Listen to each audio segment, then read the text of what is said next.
Bonjour, dans cette vidéo, je vais vous parler de la recommandation R489. Comme je vous l'ai déjà dit dans ma vidéo précédente, la R489 comporte 7 types de chariots et 9 catégories.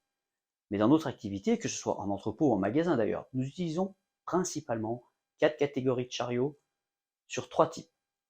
L'avantage, c'est que sur cette recommandation, la direction prévention donne des consignes très claires. Toute personne utilisant un chariot de la recommandation R489 doit avoir suivi la formation adéquate et doit être titulaire du CACES de la catégorie qu'il utilise. Ensuite, le chef d'établissement doit lui faire une autorisation de conduite.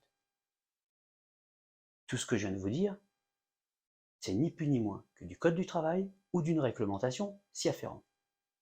Concernant l'autorisation de conduite, il y a des paramètres à prendre en compte, je vous laisse les découvrir sur cette présentation. Maintenant, parlons du premier chariot de type 1.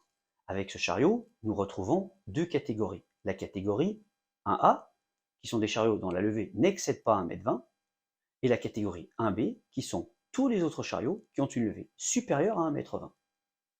N'oubliez pas, nous sommes sur la R489 qui parle de chariots automoteurs à conducteur porté, c'est-à-dire qu'on est dessus, qu'on soit assis ou debout.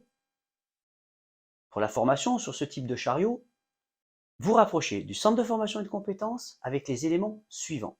En premier, et c'est primordial quand vous nous demandez une formation, c'est de quel type de chariot et de quelle catégorie on parle exactement. C'est ce qui va nous aider à vous aiguiller vers la bonne formation. Si vous ne savez pas, envoyez-nous une photo, nos équipes sont formées et vont pouvoir vous répondre. Ensuite, il faut savoir si le collaborateur est déjà titulaire du CACES concerné. Il peut arriver à son échéance. Car oui, un CACES ne se recycle pas, il se repasse. Et ce, tous les 5 ans. Enfin, est-ce qu'il utilise de façon régulière le chariot? Une fois par jour, une fois par semaine, ou une fois par an? C'est pas la même chose. Et c'est ce qui va nous aider à vous donner une formation avec un temps adapté par rapport aux collaborateurs concernés.